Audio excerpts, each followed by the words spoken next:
엊그제 제가 기사를 우연히 봤는데요. 정부 이광수 말 들었나?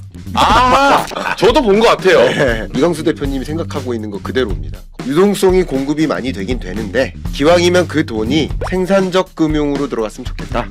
부동산은 생산적 금융이 아니잖아요. 서울 아파트 가격이 10억짜리가 20억 된다고 부가가치를 만드는 GDP를 올려놓는 그런 게 없잖아요. 우리 후생이 늘진 않아요. 25, 26년을 유동성 장세라고 봅니다. 근데 그 유동성이 기왕이면 생산적 금융, 코스닥 코스피로 몰렸으면 좋겠다 하는 게 정책 의지고, 그 돈이 기왕이면 부동산으로 몰리지 않도록 하는 마금 장치를 만든 거예요. 마금 장치를 만드는 게 뭐 다주택자 양도세 중과.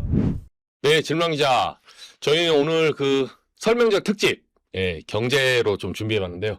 오늘 두 분 모시고 들어가겠습니다. 김광석 한양대 교수님. 안녕하십니까. 반갑습니다. 오랜만에 얼굴이 훨씬 좋아지셨어요. 아니, 몇 년 전에, 네. 제가 한 3년 전인가 인터뷰 한번 했잖아요. 3년 전에 엄청 안 좋았나 봅니다. 아니요, 그때는 조금 지금보다는, 그때 경기가 별로 안 좋았었으니까. 경기도 안 윤석열 좋아서 때. 얼굴 표정도 안 좋았는데 뭐 코스피도 좋고 이래저래 좋으니까 얼굴도 피는 것 같습니다. 알겠습니다.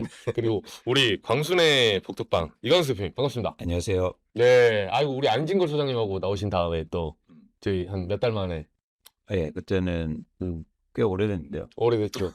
선거 전인 것 같은데. 그때 거의 뭐 코스피 그 윤석열 계엄 도중에 나오셨어요. 계엄 때. 계엄하고 탄핵 그 된 과정에서 코스피 막 2200 이럴 때 벌써 한 10년 전 같죠. 그래서 저희가 사실 이 특집 방송이 저는 이제 저희 질문 기자가 그 정치 방송이에요, 사실은. 근데 저는 경제를 좋아합니다, 개인적으로. 왜냐? 경제는 축적형 지식이더라고요. 어제 멈췄던 그 자리에 다시 시작하잖아요. 정치는 아침마다 휘발성. 남는 게 없어요. 저의 꿈을 그래서 설날에 맞습니다. 가버렸어요. 그 두 분의 그 근데 정치는 재밌잖아요. 재미. 개콘이 안 되는 이유가 정치잖아. 그쵸. 그건 있죠. 너무 울고 웃고 놀라고 드라마가 연장선이죠. 그쵸. 요새 특히 아침 드라마죠, 완전히. 양당 모두. 그래서 저 하루가 피곤해졌을 때 정치를 봅니다. 그렇구나. 하루가 너무 노곤할 때 너무 재밌는 거죠. 알겠습니다. 재미도 재미 정도가 있다. 제가 보니까 너무 재밌으니까 도파민 터질 것 같아가지고. 우리 이제 설날에는 그래서 구독자분들을 위해서 이제 경제 채널은 조금 좀 딥하게 들어가잖아요. 좀 수치도 그렇고. 근데 저는 순수하게 두 분 편하게 해주시고 저의 관점에서 여쭤볼게요. 그러시죠. 그냥 정치 그 소위 말해서 정치병자들이 보는 정치를 많이 보는 사람들은 경제 이건 뭐야? 코스피 그래서 어디까지 간다는 거야? 나한테 무슨 일이 있는 거야? 코스피에서 돈 빼면 나중에 집 사는 거 아니야? 뭐 이런 낭설들까지 해서 바로 돌아오고 있습니다. 이게 그 삼성전자 하이닉스 최근에 솟았잖아요. 특히 이제 코스피 5천을 주도하는 두 대장주 중에 하나인데 뭐 주변에서 그런 말도 해요. 그 B2가 벌써 30조 넘었다. 그러면서 JP모건이 코스피가 7,500까지 갈 거다. 이런 얘기도 하던데 교수님 어떻게 보십니까? 어디까지 갈 것 같아요? 저는 뭐 여러 차례 의견을 공유 드렸었는데 저는 코스피 6,500을 전망하고 있습니다. 비가는 언제예요? 그렇게 1년 내? 가정하고 26년 말 기준으로 봤을 때 6,500선으로 갈 것이다라고 의견을 드렸습니다. 이거 뭐 의견이니까. 그렇죠. 근데 그 의견의 배경이 무엇인지를 또 하나하나 말씀드릴 수 있도록 하겠습니다. 6,500. 대표님은 2026년. 전 사실은 지수 전문가가 아니기 때문에요. 전망하지 않습니다. 그러니까 왜냐면 이게 되게 조심스러운 게, 그러니까 이거는 존 애널리스트를 오래 했잖아요. 그러니까 이걸 전망하는 사람들이 있어요. 그런데 저는 그 전문가가 아니기 때문에. 근데 누군가 제 전망을 듣고 투자할 수도 있잖아요. 그러니까 조심스럽게. 그러니까 항상 투자는 특히 주식시장은 조심해야 됩니다. 본인 책임이에요. 그럼요. 그래도 말하는 사람도 자기 전문 분야를 명확하게 얘기해야죠. 저는 코스피 지수 전망을 하는 사람이 아니고 그래서 산업 전망을 하고 그런 애널리스트이기 때문에 그거는 제가 답이 없습니다. 부동산 전문이니까. 아니요, 제가 주식 애널리스트여서 주식도 하고 부동산도 하는데 코스피를 전망하지 않는다. 아, 알겠습니다. 알겠습니다. 좋습니다. 네. 그럼 그런 면에서 저도 의견을 드리면, 네. 그러니까 주요 증권사들도 이제 하우스 뷰가 있잖아요. 그죠. 코스피가 어느 정도 될 것이다라는 그 하우스 뷰, 컨센을 제시하는 것처럼 저도 26년 부동산 시장 뭐 또 코스피 주식 시장 등등에 대해서 의견을 들 때 환율도 제가 환율 전망치도 있는데 전망치가 맞을 것이다라는 가정이라기보다는 그렇죠. 그 코스피 전망이 맞을 것이라기보다는 이런 견해로 그렇게 전망하고 있으니 어떤 견해인지를 들어보시고 참조하시라라는 의견인 거고 그죠. 반드시 그렇게 갈 거다라는 의견이라기보다 저도 이제 코스피 전망 같은 경우도 레인지가 있거든요. 그렇죠. 환율 전망도 그렇죠. 레인지가 있고요. 그러면 그 레인지의 가운데 점이 이제 6,500이다라고 의견을 드리는 겁니다. 맞습니다. 왜냐면 여담인데 제가 그 대학교 때부터 주식 동아리 했었어요. 원래 했는데 기억이 나는데 이게 주식 동아리 모여서 주식 얘기를 하다가 나중에는 못 해요. 왜? 네. 싸움이 나. 네. 그때 형이 신한주주 사라며 해가지고 떨어지면 막 서로 그래서 나중에 우리끼리 이제 그 불문율이 있어요. 투자는 무조건 개인 책임. 나는 그냥 의견을 냈을 뿐이다. 돈 넣는 거는 네가 전세 자금 빼서 월세로 바꾸지 않았냐. 제가 그랬거든요. 전세 어머니 몰래 대학교 앞에 오는 놈 전세 자금 1,000만 원 있는 거 월세로 돌렸어요. 그 보증금을 빼고 다. 그리고 그 돈으로 이제 주식을 했다가 신한지주하고 아가방 했다가 망했거든요. 제가 2008년 금융위기 맞으면서. 네, 계속 명절이니까 기쁜 얘기 많은 걸 계속 정치를 하시면 될 것 같습니다. 알겠습니다. 네.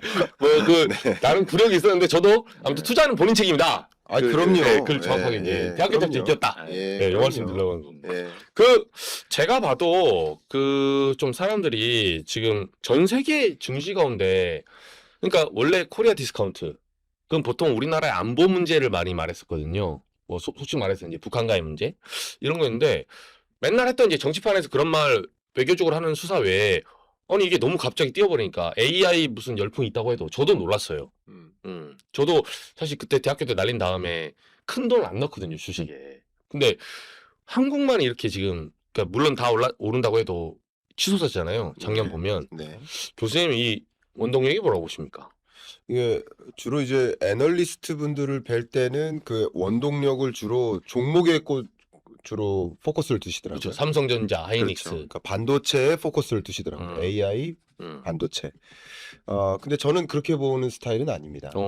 저는 항상 유동성이 늘어나느냐 줄어드느냐. 그러니까 유동성을 기준으로 주식시장을 판단합니다. 근데 마침 유동성이 늘어나는 구간에 주도주로 주목되는 영역에 돈이 쏠리는 거죠. 그러니까 AI가 열풍이고 반도체 뭐 쇼티지고 알아요. 근데 그것 때문에 그 주가가 오른 게 아니라 유동성이 마침 이 주식시장에 집중되는 구간인데 한국, 미국, 세계적으로 집중되는 구간인데 마침 그 순간의 주도주가 그것이었다. 네, 그렇게 저는 평가를 하고요. 이 주도주는 계속 바뀌거든요. 한때 뭐 주도주 하면 배터리였었던 적도 있고, 그렇죠. 재생에너지였었던 적도 있고. LG엔솔. 주도주는 계속 바뀌는데 2025년, 26년에 주도주가 AI와 반도체였다. 근데 유동성이 집중되지 않으면 그 주도주도 탄력을 받기가 어려울 수 있는데 기본적으로 25년, 26년 유동성 랠리가 지속된다라고 보고 있기 때문에 뭐 이따가 말씀드리겠지만 26년에 뭐 주식시장을 전망할 때 그럼 유동성의 방향은 어떤 흐름으로 전개될까 이 부분에 초점을 두시면 좋겠고 주도주의 교체가 있을 수 있을까 이것도 굉장히 중요한 포인트입니다. 그 부분에 대한 의견을 또 하나하나 드려보도록 하겠습니다. 저는 그런 식으로 진단을 하고 있습니다. 대표님은 그러니까 중요한 건 대한민국의 주식시장이 2025년도에 코스피가 80% 올랐고 미국의 다우나 S&P 500이 30%대 올랐거든요. 그러니까 교수님 말씀하신 것처럼 전 세계 유동성이 이제는 그러니까 전에 이제 늘어났다는 표현을 안 하고 이제 풍부하다라는 표현을 쓰는데 그러니까 시장에 이제 계속 남아 있는 거죠 유동성이. 그 돈이 이제 돌아다니고 있는데 그러면 왜 한국에만 유독 많이 그렇죠. 주가가 올라 그 지점이잖아요. 똑같이 쫙 뿌렸는데 그렇죠. 전 세계가. 그건 제가 볼 때 두 가지가 이유가 있는데 무슨 이야기냐면 역설적으로 2024년도에 가장 안 좋았어요. 우리 코스피가. 네. 그러니까 다른 나라가 예를 들어서 대만이 거의 뭐 지수가 30-40% 올랐는데 우리나라는 오히려 빠졌다. 맞아요. 일본 막 오르고 있을 때 네. 우리 막. 그러니까 무슨 얘기냐면 그래서 2024년과 2025년을 더하면요 비슷해요. 아, 이게 평타를 맞추면. 네, 네. 아. 그러니까 지난해는 그런 어떤 일종의 안 올랐던 나라가 대한민국이 오른 거다. 후반형 됐다. 유동성이 돌아다니면서 야, 넌 왜 올랐어? 아, 근데 이유가 있었어요. 정치가 엉망인데 어떻게 오릅니까? 그렇죠. 그런데 이제 바뀔 것 같단 말이죠. 그러니까 이제는 와서 많이 오르는 거죠. 이제 그게 첫 번째 원인이었고 두 번째는 뭐냐면 어쨌든 그런 이제는 변화 방향이 신뢰가 있느냐, 그러니까 지속 가능성이 있느냐를 물어보잖아요. 투자자들은. 그래서 그런데 대한민국을 봤더니 예를 들어서 기업도 이익이 증가하고 있고 그래서 정치적 안정성도 그리고 정책의 변화도 지속될 가능성이 높고 그랬더니 이제 신뢰가 생기는 거죠. 그래서 이제 지금도 오르고 있는 겁니다. 1월에도 대한민국 주식시장이 가장 많이 올랐거든요. 그러니까 이거는 지난해까지는 제가 볼 때 쉽게 말해서 평탄화였고 이제 올해부터 오르는 거는 일종의 좀 다른 측면으로 해석이 된다는 겁니다. 그러네요. 네. 이거는 지난해까지는 약간 뭐 우리 소위 말해서 혜택을 못 받았던 게 나중에 후불로 쏙 들어왔다면 그렇죠. 올해부터는 이제 다른 나라하고 이제 평등하게 출발선에 서서 그죠. 우리의 실력이네요. 그렇죠. 그래서 이게 왜 이게 중요하냐면 예를 들어서 2025년도에 80%가 올랐어. 그래 니네는 이제 빠질 차례야. 그렇게 얘기하죠 사람들은. 그렇게 말하는 사람들 그렇게 해석이 되면 안 된다는 거예요. 아. 그렇잖아요. 그러니까 이게 되게 흥미로운 게 뭐냐면 현황 파악을 되게 잘해야 됩니다. 그래야 전망이 나오거든요. 네. 맞네요. 네. 그래서 우리가 그런 어떤 대한민국 주식시장의 좀 독특한 측면을 이해할 필요가 있다는 거죠. 그 제 주변에도 하이닉스 사는 사람들 몇 명 있었어요. 네. 저도 이제 이 진짜 입으로만 주식을 배워서 그 대학교 때 한번 자라보고 놀란 가슴 때문에 아직도 주식에 많은 돈을 못 넣고 있거든요. 그래서 입으로만 배운 건 뭐예요? 네? 아니, 그러니까 계속 대학교 때 좀 그 소위 말해 짤짤이라고 얼마 뭐 500만 원, 300만 원 하다가 주식 이제 소위 말해 시드는 한 5천 들어가줘야 효과가 있거든요. 네. 제 주변 사람들은 그래요. 5천 정도 돼야 시드가 네. 효능감이 나와요. 그 이하는 의미가 없어. 솔직히 아니 물론 예. 하면 좋죠. 하면 좋은데 크게 뭐 주식을 안 해도 사는데 지장이 없어요. 근데 5천 이상 들어가면 얘기 다릅니다. 5천만 원 이상은. 주변에서 하는 말이. 근데 이제 막 60만 전 닉스 할 때 그렇게 넣으라고 했는데 제가 안 된다. 이거 너무 급격하게 오른다 했더니 이거 웬걸 뭐 100만 닉스까지 가고 하니까 지금 하이닉스 투자했던 사람 중에도 빼야 되는 거 아니야 하는 사람들이 몇 명 있더라고요. 네. 예, 그게 이제 80% 오른 게 그런 시각에서 보더라고요. 네. 근데 그런 시각에 봤을 때도 올해 출발점은 평등하게 봐도 더 갈 수 있다. 자, 너무 중요한 포인트 말씀해 주셨어요. 네. 정치적으로도 어쨌든 그 탄핵 정국일 때 그 지정학적 리스크가 우리나라에 다 집중됐었던 거예요. 그러니까 외국인 투자 제가 정말 거짓말 이게 너무 재밌었던 일이 있는데 저로서는 좀 특이한 경험인데 내일 아침이 탄핵이래요. 내일 아침이 그 계엄을 선언할지는 몰랐죠. 몰랐죠. 그렇죠. 근데 그 내일 아침에 12월 2일에 우리나라의 뭐 금융사 중에 큰 금융사가 외국인으로부터 투자를 하기로 결정한 투자자들 한 40개 기관들이 모이는 자리였어요. 네. 그 계엄 선언한 다음 날 아침이. 네. 근데 제가 그날 강연에 임하는 날이었었어요. 근데 당연히 이분들은 해외에서 와 있는데 그런 일인지 모르고 왔겠죠. 그렇죠. 저도 당연히 근데 그날 이 투자자들이 어떤 의사결정을 내렸냐면 전액 투자 철회였습니다. 아, 계엄 터진 거 보고. 네. 그러니까 투자하려고 왔는데 투자 의사결정을 하려고 왔는데 그치. 계엄 선언 그 다음 날 전액 투자 철회였어요. 왜냐하면 정치적 리스크가 이런 겁니다. 그러니까 자금의 유출을 이렇게 만드는 겁니다. 그렇죠. 당연하죠, 사실. 그러니까 아까 말씀하셨던 이광수 대표님 말씀처럼 그 부분이 굉장히 공감하는데 유독 우리나라가 다른 나라에서 발생하지 않았던 그 한 가지 요인으로 인해서 많이 조정이 있었고요. 그러니까 상대적으로 올라갈 때 반등하는 흐름이 더 컸을 수도 있다. 이것도 중요한 포인트라고 생각합니다. 첫 번째고요. 두 번째, 굉장히 우리가 주목해야 될 것 중에 하나가 이 코스피 시가총액 기준으로 우리나라가 지금 원래 13위에서 시작했는데 지금 8위까지 올라갔잖아요. 전 세계. 예, 독일을 제쳤어요. 대만도 맞아요. 제치고. 이거는 정말 우리나라 국민으로서 두 손 들고 이렇게 환호성을 지를 만한 일이에요. 그렇죠. 어쨌든 어떤 기준으로든 8위까지 올라갔다. 근데 경제 규모나 교역액 규모나 다른 것을 봤을 때는 8위까지는 아니거든요. 그러니까 그만큼 자본시장이 좋게 평가받고 있다. 근데 왜 그럴까? 왜 그럴 거라는 관점에서 예를 들어 이렇게도 접근을 해보고 싶습니다. 우리나라처럼 지금 현재 돈이 집중되고 있는 주식시장에 돈이 집중되고 있는 몇 개 산업이 있는데 다가 아니에요. 맞아요. 다가 아니에요. 몇 개 산업이에요. 이른바 주도주예요. 그게 뭡니까? AI, 반도체, 조선, 방산, 자동차 5가지 아닙니까? 그렇죠. 딱 5가지입니다. 5가지 외에는 아니에요. 5가지 혹은 그 5가지 산업과 관련된 업계 밖에 없습니다. 근데 이 5가지를 고루 다 가지고 있는 나라 우리나라밖에 없어요. 아, 그러네요. 대만이 고루 가지고 있는. 자동차 생산을 못하니까. 그러니까 독일이 이렇게 HBM 만드나요? 그렇죠. 일본이 뭐 하나? 그러니까 우리나라가 이 5가지 영역에서 지금 돈이 집중될 만한, 그러니까 유동성이 폭발하는데 설날 때 용돈 많이 받은 거예요. 그러니까 편의점 가서 뭐 사 먹지 않은데 이 5가지 과자만 사 먹는 거예요. 지금. 아, 그러네요. 이해가시죠?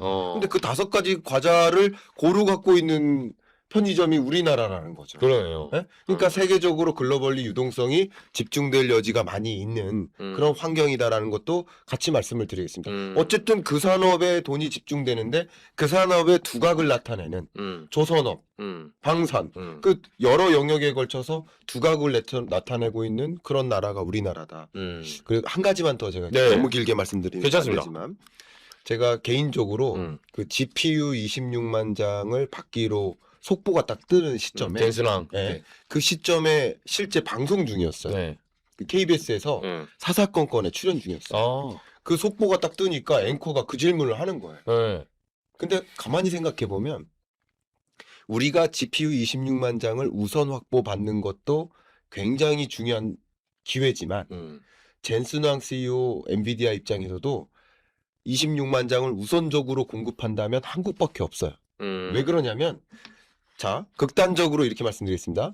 GPU가 없으면 AI가 없죠. 그쵸. 그쵸? 그쵸. GPU 없으면 AI 없는 거예요. 그쵸. 자, 그런데 HBM 없으면 AI도 없습니다. 근데 우리가 HBM의 세계 시장을 독점적으로 영향력을 행사하고 있잖아요. 자, 그럼 이야기가 끝난 거죠. 그럼 HBM 더하기 GPU가 소위 데이터 센터인데 그걸 가지고 이용하는 영역이 피지컬 AI인데 피지컬 AI 삼성전자 소위 말하는 스마트폰, 가전제품, IT 기기, 그렇죠. 3대 기기, 뭐 로봇 뭐 이런 거. 현대차의 로봇 자동차, 그리고 네이버는 AI 플랫폼. 이게 다 뭐냐면 이 AI 혹은 피지컬 AI 밸류 체인을 다 가지고 있는 나라예요. 거기에 한 가지 마지막으로 더 말씀드린다면 5G 통신 인프라. 그러니까 통신 인프라도 같이 갖추고 있어야 돼요. 그러니까 데이터 센터와 로봇이 데이터를 교환하는 거거든요. 자율주행차와 데이터 센터가 데이터를 교환하는 거예요. 그러니까 통신 인프라. 그러니까 이걸 모두 갖추고 있는 나라의 파트너십을 선택한 거죠. 그러니까 그런 관점에서 우리나라가 AI 반도체만 갖고 논해봐도 이런 것들을 고루 갖고 있는 산업 생태계를 갖고 있다. 그래서 일본 따라가지 않을 수도 있다라고 보고 있는 이유가 바로 이런 겁니다. 산업이 유망 산업을 고루 가지고 있다. 이 부분은 긍정적이라고 볼 수 있는 거죠. 이게 유동성 문제인데 저희가 이제 시간 관계에서 확 들어가 볼게요. 상법 개정안. 그러니까 어떤 사람들은 제가 이제 물어보면 의견이 좀 나뉘는 게 아니 유동성 뭐 AI 붐이 이르니까 그 시간에 이재명 대통령이 앉아 있었던 거지 이렇게 이제 폄하하는 사람들도 있어요. 보수 쪽 사람들 이제 만나 보면 제가. 근데 또 어떤 쪽에서는 그 원인을 하나로 규정할 수는 없지만 정부가 상법 개정안 그러니까 이제 재벌들이 갖고 있는 현재 우리나라의 이런 혼탁한 주식 문화, 쪼개기 상장부터 시작해서 이런 거를 지금 척결해 나가는 정부의 의지도 굉장히 영향이 있었다. 이런 말도 하거든요. 좀 어떻게 평가하세요? 주식의 가치는 어떻게 계산되냐면 주주가 향후에 받을 현금 흐름의 현재 가치입니다. 아, 그렇죠. 그렇죠. 그러면 주주가 받을 현금 흐름은 뭐예요? 배당이란 말이에요. 그죠. 기업이 아무리 돈을 많이 벌어도 배당해주지 않으면 주가는 오르지 않아요. 그렇기 때문에 그 연결고리인 상법 개정이 반드시 필요한 겁니다. 그러니까 무슨 얘기냐면 사실 삼성전자가 이렇게 돈 많이 벌어 뭐 더 벌 거지만 사실 이 정도 번 경험 과거에 있거든요. 근데 시가총액 1,000조 원을 넘지 못해요. 그건 뭐냐면 사람들이 돈을 벌으면 뭐 하냐? 주식 투자자들이 돈 나한테 안 줄 건데 이런 게 팽배했던 거죠. 근데 지금은 돈을 벌면 주주의 가치, 주주의 예를 들어서 현금을 커질 수 있다는 기대감이 커지는 거예요. 그런 연결고리 측면에서 상법 개정과 이런 주식 정상화 조치는 굉장히 의미가 있는 겁니다. 그러니까 뭐 아시겠지만 사실은 기업의 가치를 측정하는 게 가장 중요한 게 ROE인데 그러니까 ROE는 뭐냐면 리턴 오브 에쿼티라고 그래서 순자산 대비해서 회사가 얼마의 돈을 버느냐 이거거든요. 그러니까 돈을 버는 것도 중요하지만 순자산도 중요해요. 순자산을 어떻게 자산을 어떻게 활용하느냐. 근데 지금 한국의 주식시장의 일종의 상법 개정의 방향성이 결국 기업의 ROE를 높이기 위한 방향성으로 가고 있단 말이죠. 그게 뭐냐면 지배구조를 재편하고 배당을 확대하고 자사주를 소각하는 건 전부 다 ROE에 영향을 미치는 그렇죠. 즉 자기 자본에 영향을 미치는 요소들이기 때문에 이제 주주들이 기업이 벌면 나의 돈도 내가 받을 수 있는 돈도 증가하겠구나라고 해서 주식을 사는 거예요. 그래서 단순하게 기업이 돈을 번다고 해서 주가가 막 올라가는 건 아니다. 그래 그 연결고리를 지금 정부가 만들어주고 있다라는 겁니다. 근데 이제 못 모르는 사람들이 야 기업이 이익 증가하면 무조건 주가 오르는 거 아니야? 아니요, 그렇지 않아요. 예, 그렇지 않아요. 그렇죠. 많은 나라들이. 예, 그래서 그런 측면에서는 지금 굉장히 중요한 상법 개정이나 주식 정상화 조치들이 굉장히 중요한 연결고리 역할을 하고 있다는 거죠. 이게 정치의 영향이 굉장히 큰 고리네요. 당연하죠. 그리고 또 하나 뭐냐면 예를 들어서 그러니까 월스트리트의 투자자를 한번 생각해 보세요. 막 수조 원의 펀드를 운영해요. 근데 내가 신흥국, 이머징 국가에 투자하려고 그래요. 그럼 뭘 제일 먼저 보겠습니까? 내 돈 안전한가? 그렇죠. 네. 아니 그러니까 반대로 하면 이게 쉬워요. 한국의 투자자들이 베트남에 투자할 때 뭘 보냐고요. 그렇죠. 혹시 쿠데타 안 일어나? 솔직히 이런 생각을 하죠. 그리고 뭐 지금의 총리가 누구지? 어떻게 하지? 이걸 먼저 본단 그렇죠, 말이에요. 근데 그 베트남이 뭐 비나밀크가 이익이 얼마나 하고 막 이걸 먼저 조사하지 않는단 말이에요. 그래서 사실은 해외 투자자들이 특히 투자자들이 볼 때 정치는 굉장히 중요한 영역이다. 이게 특히 이머징 국가들, 신흥국들, 그러니까 주식시장에서 신흥국들을 보면 그래서 전형적으로 일본이라든가 대만 주식시장도 크게 오르는 그 일종의 트리거 그런 어떤 변화의 기제 역할을 한 건 사실 정치의 변화였거든요. 그러네요. 중요한 포인트네요. 네. 저도 중요한 포인트 하나만 말씀드릴게요. 왜냐하면 왜 코스피인가라는 관점에서 저는 여러분께 이런 의견을 드리겠습니다. 저는 이 부분이 저는 중요하다고 생각하기 때문에 질문하는 기자께서 질문도 안 주셨는데 질문보다 더 좋은 답을 주시면 되죠. 아닙니다. 네, 저 여러분께 좀 중요한 이 시장을 보는 한 가지 잣대를 설명드리고 싶습니다. 이제 과거에는 여러분들이 코스피라고 한다면 그 주가의 상승률이 얼마일까 이것만 보셨는데 이렇게 보시지 마시고요. 주가의 상승률 곱하기 환율 이라는 관점에서 봐주시기 바랍니다. 곱하기 환율. 네, 이 부분이 굉장히 중요합니다. 왜냐하면 이 환율의 향방 때문에 글로벌 유동성이 어디로 집중될까가 결정되어져요. 그러니까 미국도 대대적인 유동성 공급이 일어날 거라고 보는데 그럼 미국의 유동성 공급 속도가 일어난다고 하더라도 무조건 미국 주식으로만 들어가는 게 아니에요. 자, 그렇기 때문에 글로벌 유동성이 어디로 집중된가를 볼 때 코스피 상승률 곱하기 환율이라는 관점에서 생각해 주셨으면 좋겠다. 이 부분 말씀드릴게요. 자, 말씀드리면 25년은 환율의 방향이 환율이 상승하는 방향이었죠. 그렇죠. 맞죠? 그렇죠. 그럼 환율이 상승하는 방향일 때는 개인 투자자도 한국 주식에 투자하는 것보다 해외 주식을 보유하는 게 유리한 거예요. 맞죠? 환율이 위로 올라가는 구간에서. 자, 그런데 우리나라 돈이 싸지니까. 그렇죠. 우리나라 돈이 싸지고 같은 주가 수익률을 가져도 달러로 가질 때는 환율 차액이 곱해져서 오니까. 그렇죠. 네, 그랬던 겁니다. 그렇죠. 근데 이게 중요한 사인이 뭐냐면 이제 저는 이 외환 정책을 잘하는 거라고 보지는 않습니다만 그거는 좀 비판하는 시간이 아니니까 전망하는 시간이니까. 근데 어쨌든 이 외환 당국의 환율 정책에 중요한 시그널이 하나 나왔어요. 1480원 위로는 용인하지 않겠다. 이게 시그널입니다. 그러면 환율은 1480원을 넘어가지 않고요. 그 수준에서 1400 중후반에서 횡보하거나 혹은 우하향할 거라고 보는 게 맞아요. 근데 저는 우하향할 거라고 봅니다. 1400 초반대로 떨어질 거라고 26년 말을 기본적으로 컨센을 갖고 있습니다. 자, 그러면 유동성이 26년 중반부터 폭발할 가능성이 높은데요. 이제 파월 연준 의장의 임기가 5월 15일까지고요. 차기 연준 의장의 임기가 16일부터입니다. 그럼 6월에 첫 번째 FOMC 회의 때부터 좀 강한 유동성 공급 장치를 발표할 거예요. 혹은 그 전부터 그런 뉘앙스를 언론에 많이 뿌릴 겁니다. 달러가 많아질 거다. 네, 그때 유동성 장세가 오는 겁니다. 실제 케빈 워시가 지명될 때 주가 조정이 있듯이 그런 순간에 주가에 영향을 미치는데 자, 그런 지점에 미국의 유동성 공급 속도가 한국의 유동성 공급 속도보다 이제 빨라져요. 지금 우리나라가 더 빨라요. 아직까지는. 그렇죠. 근데 미국의 통화량 증가 속도, 유동성 공급 속도, 금리 인하 속도도 미국이 더 빨라져요. 그런 국면에서는 환율이 안정화될 소지가 있어요. 우리 환율이 내려가죠. 그렇죠. 달러 대비. 예. 그럼 그런 국면에서는 글로벌 유동성이 어디를 향할까요? 여러분들도 개인 투자자 입장에서 한국 주식에 투자하는 게 유리할까요? 미국 주식에 투자하는 게 유리할까요? 같은 주식 상승률이라 하더라도. 그러니까 25년까지의 공식과는 달라집니다. 환율의 방향성이 달라지니까. 개인도 그렇고 기관도 그렇게 평가하고 있습니다. 지금. 그러네요. 기관도 스스로 환율 전망치를 제시하고 있거든요. 공개된 제시도 있고 공개하지 않는 대내 환율 전망치도 있지만 대내용 그런 것도 있지만 어쨌든 환율 전망을 우상향할 거로 전망하지 않아요. 1480원 상한이 정해져 있다고 보는 거예요. 그러면 횡보나 우하향이니까 한국 주식 비중을 늘리는 게 맞아요. 개인도 기관도. 달러로 산 다음에 환율이 낮아지면 다시 달러 바꿀 때 더 많은 돈을 버니까. 그렇죠. 외국인도 그런 판단을 하는 겁니다. 마치 여러분 25년 내내 26년 초에도 계속 이슈가 됐던 게 엔캐리 트레이드, 엔캐리 청산. 그렇죠. 마치 이것처럼 엔화가 그냥 일본 주식 시장에만 있는 게 아니라 어떤 상황이 유불리에 따라서 미국으로 옮겨갈 때도 있고 이 미국에서 빠져나올 때도 있는 거거든요. 그걸 결정짓는 게 환율입니다.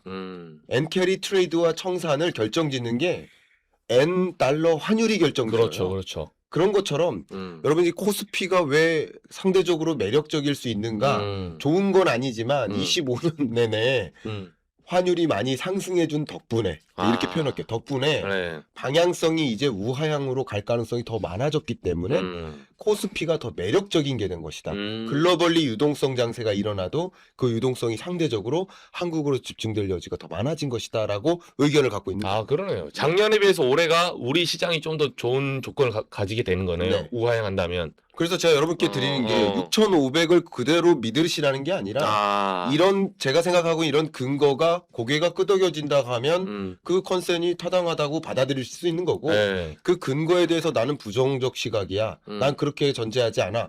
그러면 6,500으로 전제하실 필요 없습니다. 그러니까 저는 그런 전제로 시장을 보고 있는 거라고 의견 드리겠습니다. 근데 이게 나름대로 그 전망하신 이유가 있으셨네요. 저도 이제 들으니까 조금 이해가 돼요. 네. 그냥 6,500이 단순히 AI 뭐 더 몰릴 거다 이게 아니라 이 환율의 정도 집에 가서 와이프랑 얘기를 해보겠습니다. 네. 일단 제 망한 코인을 빼서 거기다 주식으로 얼마 안 갖고 있는데 코인이 지금 망했어요 요새.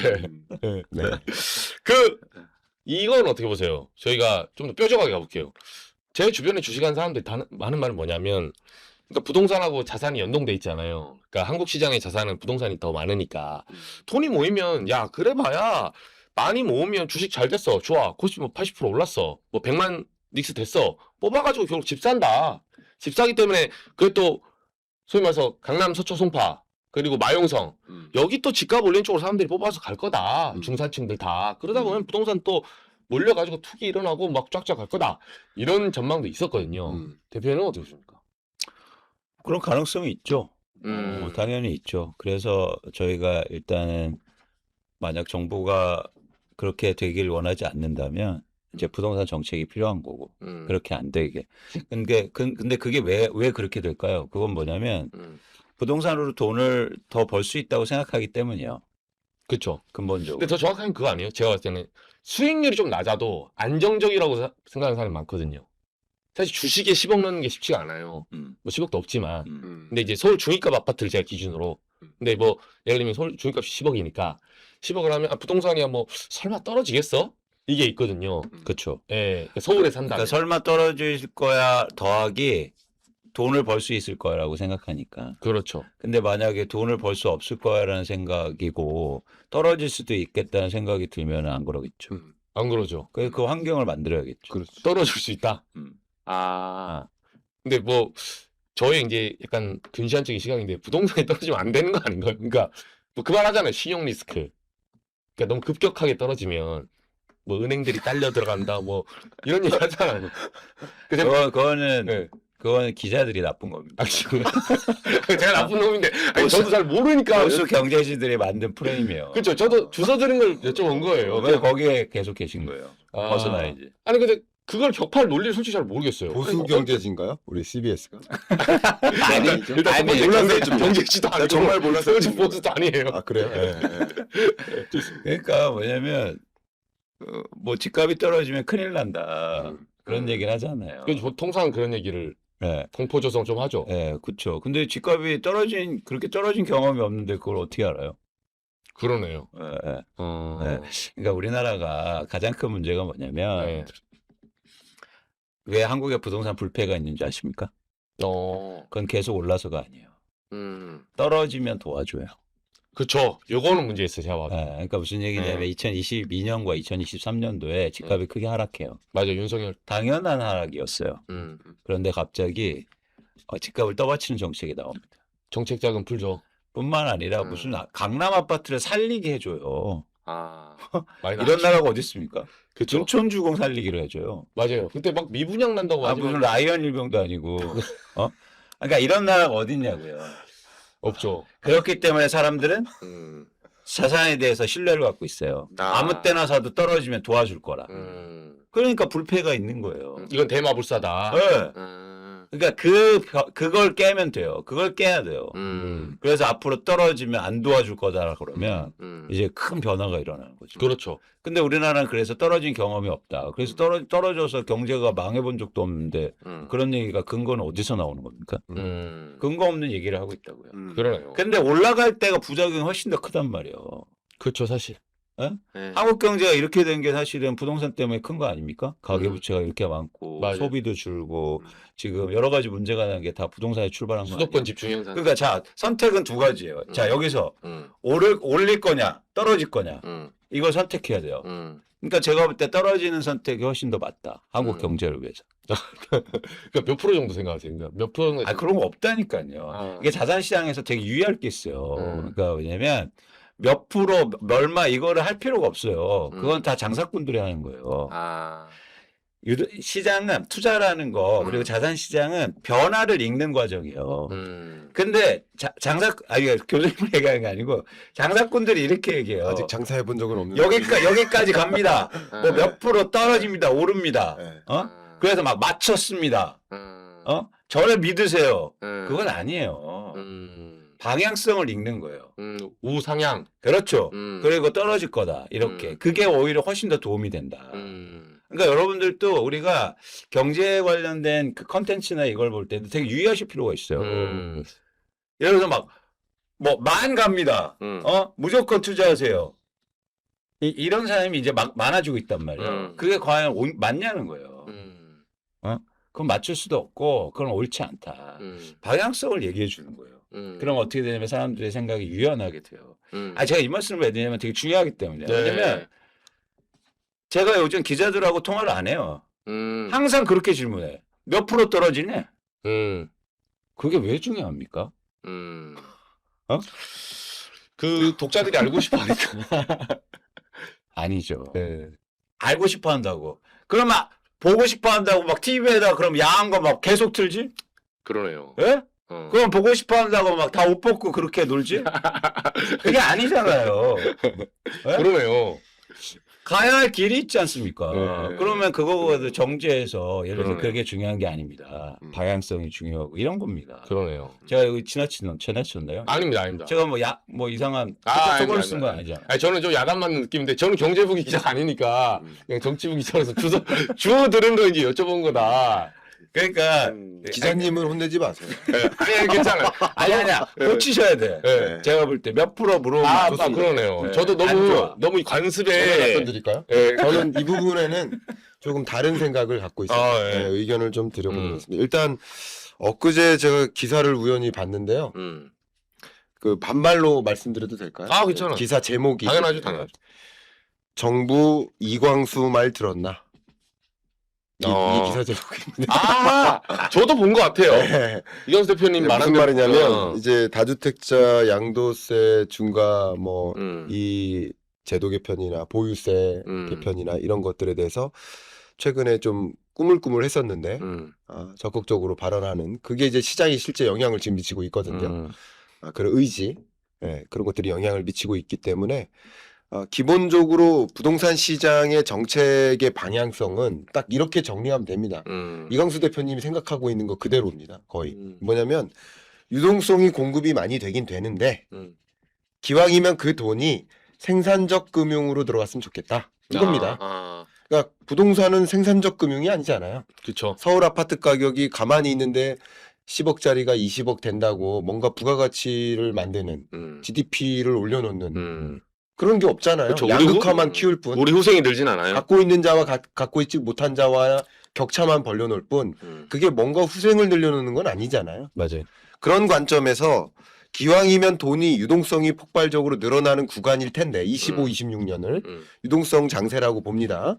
근데 그 유동성이 기왕이면 생산적 금융, 코스닥 코스피로 몰렸으면 좋겠다 하는 게 정책 의지고 그 돈이 기왕이면 부동산으로 몰리지 않도록 하는 그 마금 장치를 만든 거예요. 마금 장치를 만드는 게 뭐 다주택자 양도세 중과 이거나 보유세나 이런 것들 이런 제도적 틀로 부동산 시장으로 돈이 더 추가적으로 유입되지 않도록 주식 시장으로 돈의 유입이 있을 수 있도록 그게 또 우리 경제를 위해서 더 선순환적인 역할을 하니까 네, 그렇게 일단은 기본적인 정책 방향을 좀 들여다보시면 좋겠고요. 그 영향이 아무 영향을 안 줄 리는 없다라고 가정하시는 게 좋겠죠.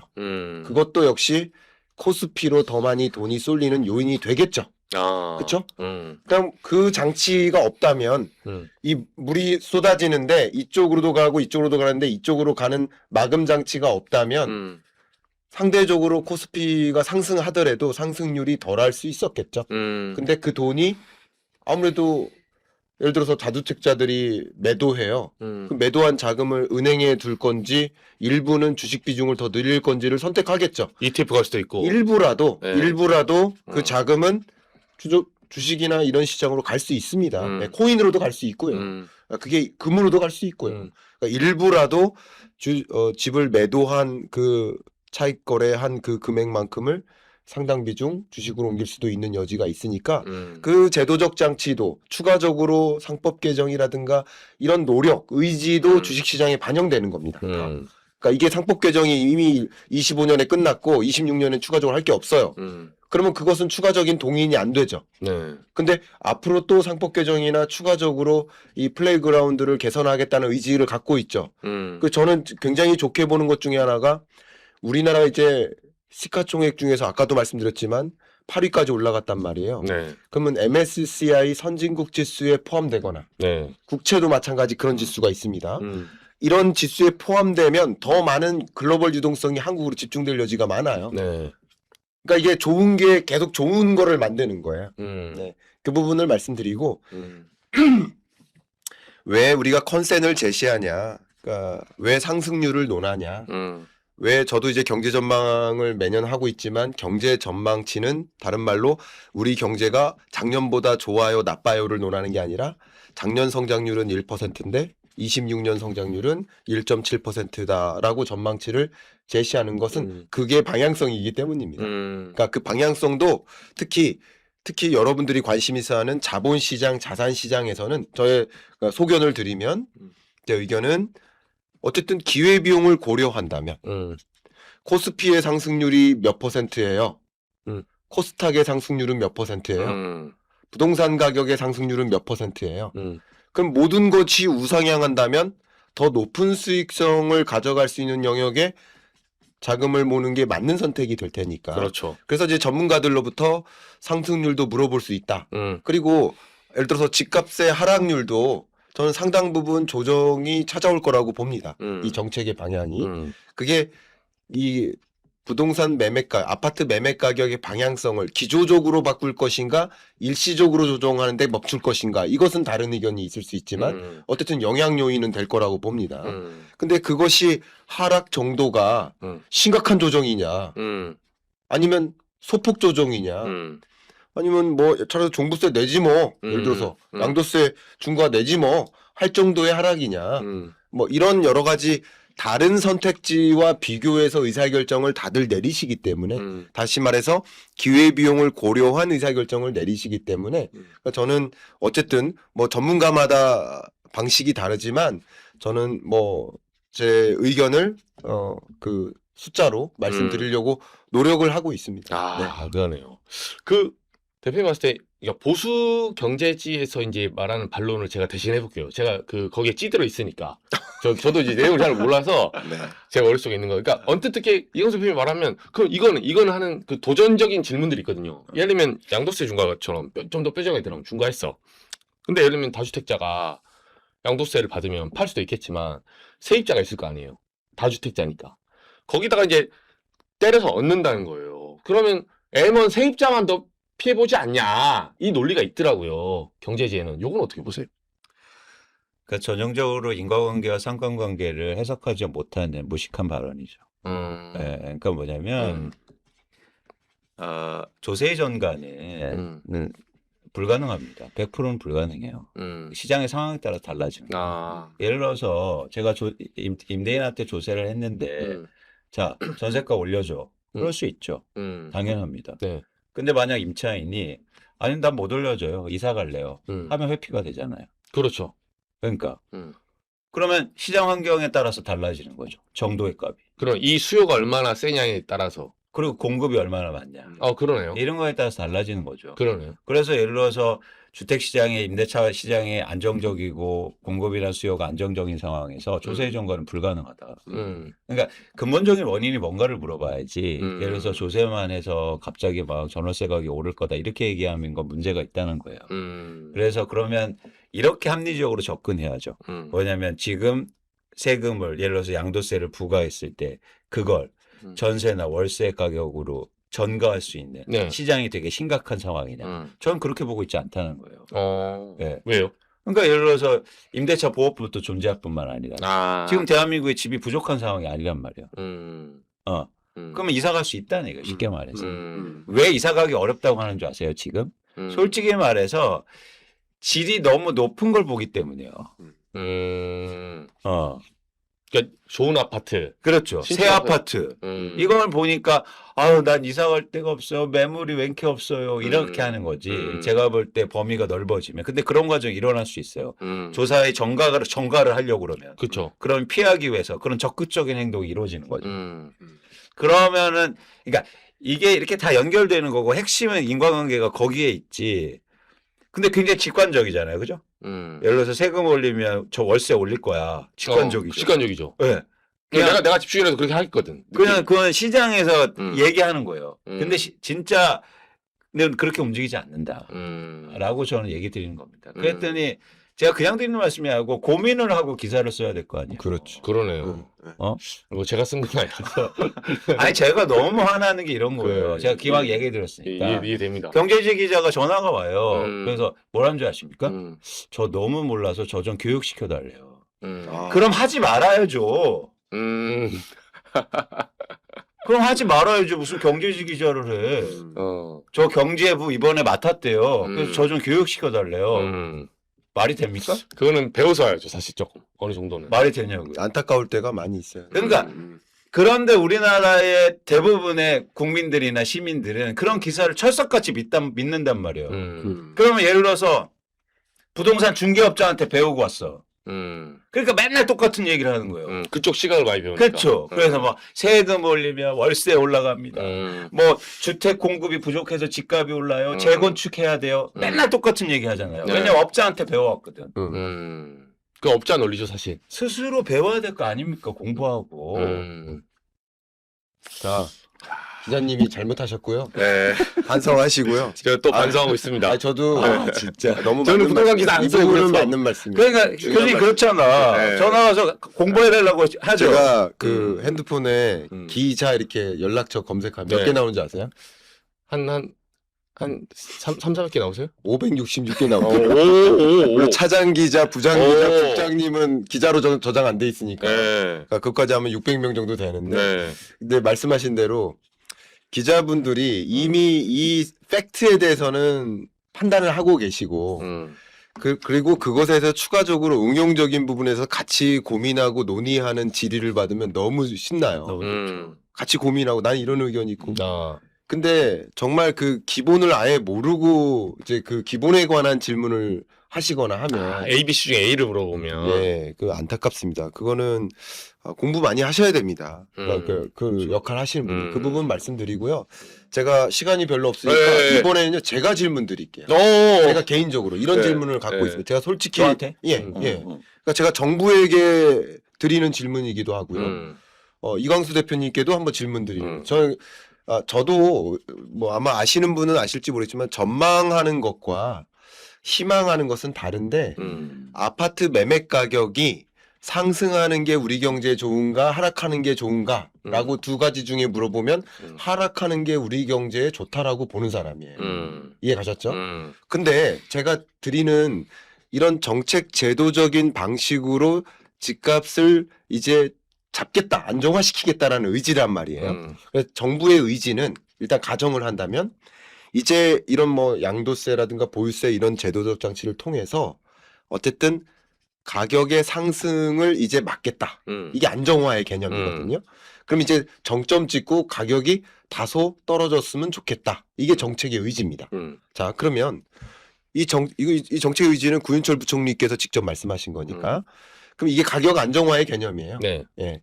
더 이상 오르지는 않고 완만하게 떨어졌으면 좋겠다. 이게 의지라고 일단 가정할게요. 가정하고. 그럼 이 의지대로 움직인다면, 그러니까 예를 들어서 5월까지는 나름 정점을 찍고 의지대로 하락한다면, 그러면 저는 이랬을 때 나타날 한 가지 현상은 다주택자는 그 정점에 매도하는 거죠. 맞죠? 그렇죠. 다주택자는 고점에 파는 거야, 주식으로 치면.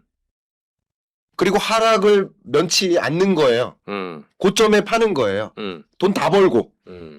근데 지금 의지가 1주택자가 내 집 마련의 기회를 갖는 거잖아요. 그러면 그 지점에.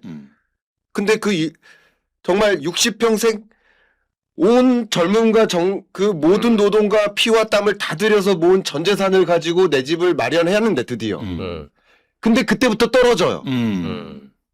그럼 이게 역시 유도한 대로 집값 안정을 유도한 대로 만들었다고 가정했을 때 다주택자는 고점에 팔고 그리고 다른 투자로 옮겨가고 주식 비중 늘리고 이게 방향성이란 말이에요. 맞잖아요. 근데 이랬을 때 야기되는 문제가 그러면 1주택을 드디어 마련하는 사람은 내 집 마련하는 사람은 그러면 그때부터 집값이 떨어져도 되는 것인가? 그게 전재산일 텐데 혹은 전재산 이상일 텐데 하는 저는 본질적인 질문을 갖고 있어요. 정책의 의지대로 모든 게 이루어진다라고 가정하자는 거죠. 일단 이 부분은 틀림이 없죠. 그렇죠. 네, 그렇다면 이게 맞는 방향성인가에 대한 저는 고민도 있습니다. 이거는 제 고민이니까 한번 정부나 질문인데요? 예. 이 질문 괜찮죠? 네. 네. 어떻게 보세요? 아니, 요쯤에 샀던 사람은 어떻게 하느냐? 그러니까 최대한 싸게 팔게 해야죠. 싸게 네. 팔게? 최대한 다주택자한테 최대한 싸게 팔게 해야 된다고. 아. 예. 그러기 위해서는 양도세로 끝나서는 안 되죠. 그러니까 사실은 뭐 이거는 제 개인적인 의견입니다. 네. 네네. 그러니까 더 압박을 해야 된다고 봐요. 예. 다주택자를 더 압박하는. 네, 더 싸게 내놓도록. 많이 떨어뜨려요? 지금 가격이 고점이라면 이거보다 훨씬 더 낮게. 그렇죠. 그 다음에 또 사는 사람한테도 더 떨어질 거라는 인식을 줘야죠. 아, 거래가 안 되게 계속 체결가격이 낮아지게. 네. 아. 네. 그러니까 사는 사람도 향후로 더 떨어질 거라는 예측을 할 수 있도록 그런 정책을 미리 알려줘야 됩니다. 그래서 보유세가 중요한 거예요. 양도세에서 끝내진 않고 보유세까지 얘기를 해야 사는 사람도 그리고 파는 사람도 거기에 맞춰서 행동할 겁니다. 그럼 이렇게 되는 거예요. 파는 사람도 더 싸게 내놓을 거고 그러면은 사는 사람도 더 떨어질 걸 예상함에도 불구하고 그래도 난 이 정도라고 사는 사람들이 시장에 들어와서 사는 거죠. 그래서 모든 다 똑같을 수는 없잖아요. 그렇죠. 그래서 밸런스가 맞춰지거든요. 그래서 교수님이 말한 것처럼 굉장히 중요한 포인트인데 이런 과정, 이런 불합리한 과정, 이런 불공정한 과정이 일어나지 않기 위해서는 양도세로 그쳐서는 안 되고 보유세가 들어와야 됩니다. 그래서 보유세가 지금 핵심이에요. 1주택에 대한 보유세도 마찬가지라고 보세요? 1주택자 비거주자. 아, 비거주자. 네. 거주한 사람은요? 거주한 사람은 보유세 지금처럼 내도 돼요. 그건 영향이 없어요. 시장에. 네. 그래서 계속 사는 사람들이. 그래서 다시 한번 파는 사람도 더 싸게 내놓을 수 있도록 예측 가능성을 주고 더 떨어질 거다. 향후로. 그리고 사는 사람도 더 떨어질 거라 예측 가능성을 줘서 미리 막 부담 있게 사지 않도록 유도하는 거. 그래서 이 정책의 예측 가능성의 설계가 이루어져야 된다. 그래서 양도세만으로 끝쳐서는 안 된다. 보유세와 그리고 향후의 방향성이 로드맵이 그려져야죠. 그게 지금 그래서 부족한 거예요. 지금 정부는 과연 그걸 그리고 있냐? 그 질문을 계속 해야 됩니다. 지금 네. 공급을 하면서 동시에 이제 세제 정책 쓰면서 네, 이광수 대표님의 이 답변이 그러니까 어쨌든 이게 정책은 아니지만 의견을 주신 거잖아요. 그렇죠. 물론 이제 시간이 더 많다면 논의를 할 수 있겠지만 어쨌든 그 답변에 또 다른 반문도 있고 있을 수 있어요. 근데 저는 이제 안건을 드리는 게 정말 정부가 의도된 대로 그렇게 움직였을 때 그게 시장에 바라는 현상이 정말 일어나는가에 대한 본질적인 질문을 스스로 해주셨으면 좋겠다. 정부가 그 의도대로 움직인다고 할 때 그 의도대로 안 움직이면 더 큰 문제가 일어나고요. 그렇죠. 만약에 이렇게 했는데도 집값이 계속 올라요. 그러면 이건 엄청난 시그널이 됩니다. 그러니까 그 의도대로 했는데 의도대로 안 되면 더 큰 문제가 있고요. 그 문제는 그 의도대로 했는데 의도대로 실제 시장이 연출된다 하더라도 역시 본질적으로 해소되지 않는 이런 질문이 남아 있다는 거죠. 그러니까 말씀드렸듯이 의도대로 되면 의도대로 예측 가능성을 하면 사람들이 그렇게 행동한다고요. 그러니까 예를 들어서 팔고 싶은 사람이 내놔도 예를 들어서 사고 싶은 사람이 향후로 집값이 더 떨어질 거라고 충분히 예측하면 안 살 거 아니잖아요. 체결 안 되죠. 그러면 고점에 안 살 거잖아요. 그러면 파는 사람들도 안 사네? 그러면서 예측 가능, 그러니까 더 싸게 내놓고 그리고 사는 사람들이 그러면 싸는 가격에 맞춰서 누군가는 하나 둘씩 사는 사. 이게 시장이잖아요. 이게 시장의 자정작용인. 그래서 시장을 믿으면서 정부는 명확하게 색깔을 낼 필요가 있어요. 그래서 시장의 참여자들이 미래를 예측하는데 불확실성이 적게. 예를 들어서 지금 양도세에서 끝나거나 계속 불확실성을 하면 뭐냐면 어떻게 되냐면 이러면 빨리 사야 되는 거 아니야? 이럴 때 또 여기 나오죠. 이럴 때 이게 마지막 막차야. 그렇게 되면 만약에 실제로 그럼 그런 현상이 나타나요. 다주택자는 팔고 무주택자는 진짜 또 대출이 껴서 샀는데 실제 떨어지면 엄청 힘든 거죠. 그렇죠. 힘들죠. 그래서 더 세밀하고 더 미래를 예측할 수 있도록 도와줘야 됩니다. 그러기 위해서는 이 세제가 완비돼야 됩니다. 그러니까 굉장히 좋은 말씀하신 거예요. 굉장히 좋은 문제 지적이고 그 지점에 대해서 이게 그러니까 이런 거죠. 그러니까 정책을 만드는데 정책을 만드는 관점이 아니라 수용자 관점에서 생각하니까 교수님 같은 식견이 나오는 거예요. 그러니까 그걸 받아들이면서 사람들이 어떻게 행동하느냐가 사실 훨씬 더 중요하죠. 그렇죠. 그러기 위해서는 제가 계속 강조하지만 정책의 일관성이 중요한 겁니다. 근데 그동안 한국의 부동산 정책은 일관성이 없었어요. 맞아요. 그러니까 맞지 않는 거야. 그러니까 그 얘기들이 시장에서 나오는 거예요. 이러다가 뭐야 이거. 그러니까 이게 과연 이재명 정부는 일관성을 줄 수 있느냐. 이 부분에 대해서 마지막으로 저도 의견을 보태고 마무리하면 정책의 일관성을 제시한다든가 이런 문제에 대한 본질적인 대응책도 같이 고민을 하지 않으면 시장에 또 다른 어떤 사인을 줄 수 있냐면 한 가지는 안 떨어지네? 계속 오르네? 그럼 더 큰 나쁜 일이 일어날 수 있고요. 또 다른 방향은 뭐냐면 그냥 거래만 단절되는 거죠. 거래량만 죽는 거죠. 가격은 실질적으로 안 떨어지고 거래만 딱 잠기는 거죠. 그래서 정말 힘든 사람이 공인중개사무소 자영업자들이 이제 죽는 체결이 거예요. 안 되니까. 쉽게 말하면 그러니까 그런 현상도 일어날 수 있는 겁니다. 왜냐하면 앞으로 계속 뭐 예를 들어 떨어질 거야라는 사인을 계속 받는다면 매수자가 아예 안 나타나는 일이 그렇죠. 있을 수도 있으니까 그러니까 지금 이런 정책에 따라서 뭐 가능한 시나리오가 한 두세 개 됩니다. 그죠? 그 시나리오들 중에 어떤 식으로 같이 이제 소위 이런 정책만 마련하는 게 아니라 그것으로 인한 영향이 어떤 식으로 전개될지를 가정하고 그 어떤 부정적인 효과가 최소화될 수 있도록 하는 그 정말 디테일한 부동산 정책을 만들고 방향성을 지속할 수 있는 그런 어떤 고민이 지금 집중돼야 되겠다. 예, 그거 정부에 제안 드리고 싶습니다. 맞습니다. 그러니까 그게 그리고 또 바꾸고 또 바꾸면 안 돼요. 맞아요. 그렇죠, 그렇죠. 그러니까 예측 가능하게 만들어야 예. 돼요. 그러면 누군가 선의의 피해자가 나타난단 말이에요. 그럼요. 그러면 맞아요. 그렇게 되면 피해자가 한두 명 나타나는 게 중요한 게 아니라 그 한두 명 때문에 시장의 신뢰가 떨어진단 말이에요. 그러면 누가 말을 들으려고, 누가 지키려고 하겠어요. 맞아요. 그래서 사실 지금은 한번 이제 시작을 했단 말이에요. 그러면 멈추지 않고 계속 가야 되고, 그리고 일관성을 유지해야 되고, 그래서 참여자들이 쉽게 말해서 아까처럼 이제 무리해서 집 사면 안 되겠네. 그럼 나에 맞춰서 좀 기다려서. 근데 그런 분위기가 이어지면 그러면 다주택자는 당연히 싸게 팔 수밖에 없는 거예요. 그렇죠. 기다린 동안에 뭐 목돈이 있다면 그 주식으로 좀 넣고. 그렇죠. 머니 무브. 그렇죠. 그래서 지금은 그러니까 진짜 좋은 말씀. 그러니까 이거예요. 지금은 다주택자 팔아서 빨리 주식 사 이거거든요. 네, 그 말이죠. 생산적 금융에 넣어라. 그럼 약간 황당하게 되는 거예요, 지금. 황당하죠. 부자만 돈 벌게 생겼어. 집값 고점에 팔고 주식 계속 6,500까지 오르고. 맞아. 네. 네. 그러니까 그런 교수님 우리가 따로 네. 따로 유튜브 하나 찍읍시다. 아니 따로 찍으시면 어떡합니까? 저희 여기서 한 번 더 제가 끝장 토론으로 3시간짜리 마련할 테니까 네. 사실 이게 지금 불이 붙었는데 네, 정말 이 설 연휴 중에 네. 진주한 정책 고민이 필요한 시점입니다. 정말로. 정말 시장도 문제가 커요. 네. 맞아요. 네. 네. 주식시장도 보세요. 부자만 부자 되고 있다고. 맞아요. 그러니까 이게 대한민국의 근데 이 엄청난 이 사회적 격차, 경제적 격차, 빈부격차를 나중에 어떻게 감당하겠습니까? 그렇죠. 오늘 두 분, 아니, 뭐, 이게 1시간 저희가 촬영했는데 59분에 입이 풀리면 어떡하십니까? 이게 그래요? 쟁점이 59분에 났어요, 제가 보니까. 아니, 지금 시작하는 거 아닌가?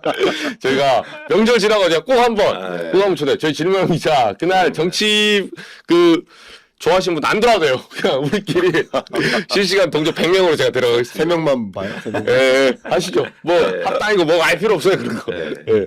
오늘 너무 감사드리고, 제가 많이 배웠습니다. 제가 관습에 쩌든 그 기사도 버리고, 앞으로 관심을 가지고, 신선하게 저도 세상을 바라보려고 노력하겠습니다. 네. 예, 두 분 너무 감사드리고, 새해 복 많이 받으십시오. 새해 복 많이 받으십시오.